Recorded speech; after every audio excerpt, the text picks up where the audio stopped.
bien dans son job. Avec Cegid Talentsoft, la solution intégrée de gestion des talents.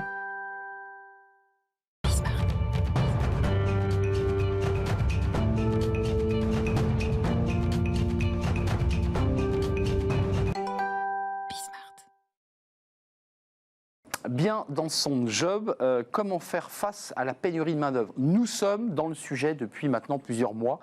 Période Covid, disruption du marché du travail. On en parle avec Quentin Guilhuy. Bonjour Quentin. Bonjour. Vous êtes le CEO d'Anjaro, une entreprise fondée en 2015, 60 collaborateurs. Un petit peu plus, ouais. Un peu plus maintenant? Ouais. Vous êtes passé à combien? On arrive à 70, ça avance. Donc vous recrutez régulièrement. Entreprise de la tech? Ouais. Vous êtes d'accord? Et votre mission, c'est de répondre comme ça ponctuellement à des besoins des entreprises qui vous disent là j'ai un trou, là ça marche pas. Comment ça vous est venu cette idée d'offrir ce service-là? En fait, il y a une petite nuance, c'est-à-dire que nous, notre boulot, c'est de donner la capacité aux entreprises de très bien gérer ces remplacements de dernière minute. C'est eux qui les gèrent. Avec leurs propres ressources, principalement, évidemment, on est des entreprises de travail temporaire partenaires.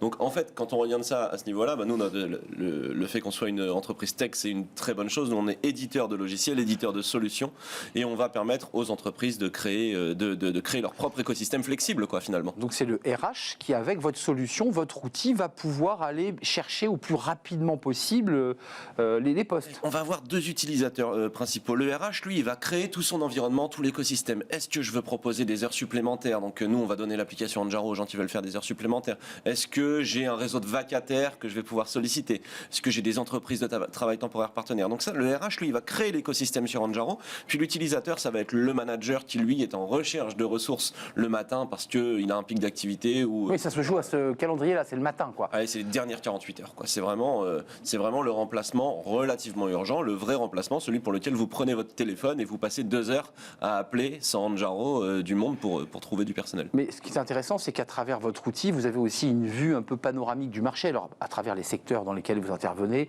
le retail, la banque, des belles marques d'ailleurs. Qu'est-ce que raconte le marché là, quand on parle de pénurie? Ça dit quoi de ce marché du travail? Alors déjà, il ne faut pas se tromper, la pénurie, ça fait un moment qu'elle existe. Moi, je travaille dans les ressources humaines depuis 2007. Je pense qu'on m'a jamais dit, j'ai jamais un DRH qui m'a dit, moi, je suis pas sur un marché pénurique.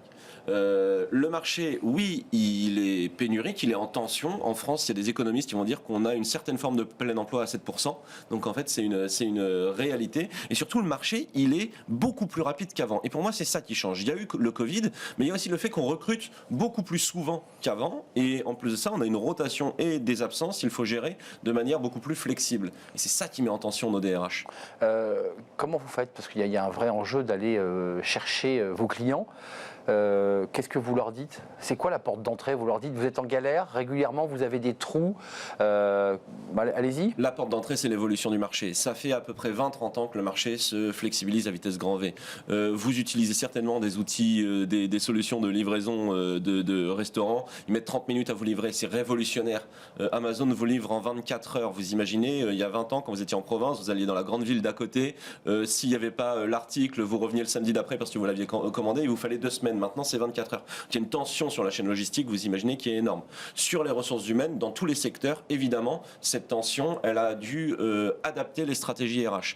Et quand on regarde les chiffres, ils sont assez édifiants. En France, pour vous donner une idée, cette flexibilité du marché du travail, elle fait qu'il y a un tiers des temps partiels qui sont des temps partiels subis. Un contrat sur 2 signé en France, pour vous donner vraiment une bonne idée de ce qui se passe sur la flexibilité au travail, c'est un CDD de moins de 2 jours.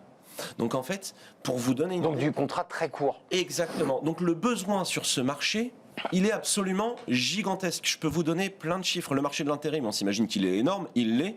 Il y a 4,3 fois plus de CDD que d'intérimaires en France. Donc en fait, le marché de l'emploi court terme, il est absolument gigantesque et il est en plein boom depuis 30 ans. Mais Quentin, d'une manière assez contradictoire avec les mots prononcés par la ministre du Travail, qui dit qu'il faut lutter contre le contrat court, on va surtaxer le contrat court.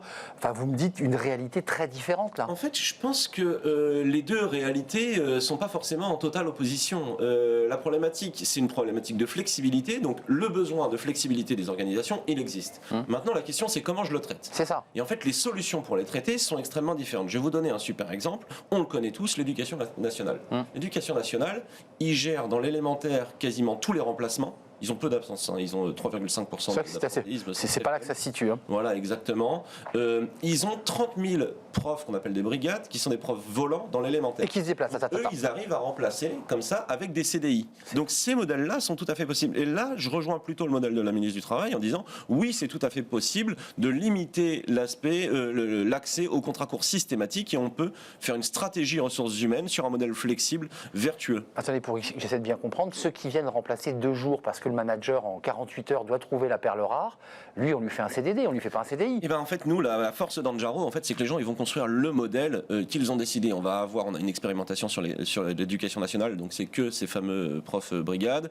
On va Attendez, profs brigades primaire ou collège?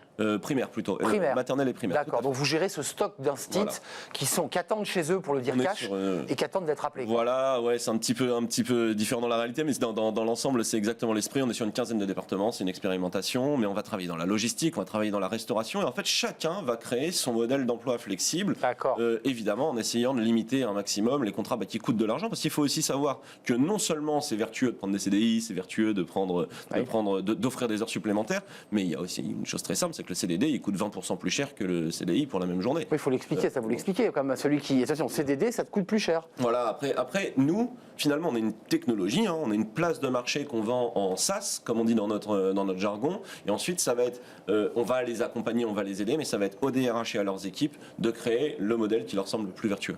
Vous avez augmenté vos effectifs pour terminer.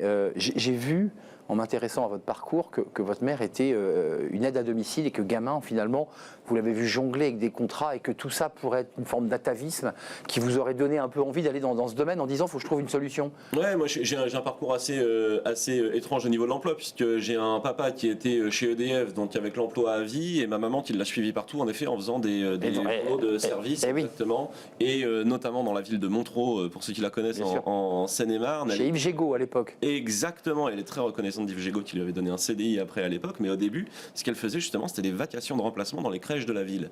Et moi, j'ai l'époque aussi, on était en 98-99 à l'époque, il faut vraiment s'imaginer que le téléphone, à ce moment-là, il sonne à 6h30 du mat, et c'est Christine, voilà, aujourd'hui, est-ce que tu es dispo pour ta crèche? On a totalement oublié ça, maintenant c'est Internet, c'est le réseau. Justement, non, c'est ça qui est dingue, c'est que encore aujourd'hui, les gens, c'est au téléphone, et c'est pour ça qu'existe Anjaro, c'est hallucinant. Vous commandez votre bouffe sur Internet en un clic, mais pour aller bosser, on vous appelle à 6h30 du mat. Et c'est exactement pour ça. Là, on n'est même plus en train de parler d'efficacité opérationnelle, on parle d'expérience collaborateur. Est-ce que finalement, je donne l'accès à mon collaborateur aux vraies technologies qui permettent d'avoir un échange d'informations à l'ère de 2022 ?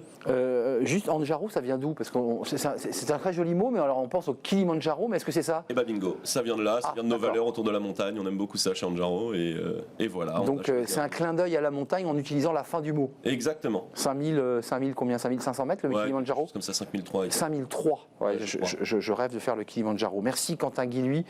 J'espère que vous allez escalader un peu plus haut que le Kilimandjaro. Vous allez aller plus loin. 70 collaborateurs, CEO donc d'Anjaro, qui est cet outil, qui est une plateforme qui permet aux entreprises. On les a cités, puis vous avez cité l'éducation nationale parce que vous êtes en développement expérimental avec une partie de ces profs, vous les appelez brigades. Exactement. Les profs brigades. Merci de nous avoir rendu visite dans la rubrique Bien dans son job. C'est un vrai plaisir. Tout de suite, le droit, rien que le droit, ça intéresse évidemment tous les chefs d'entreprise. C'est smart et réglo.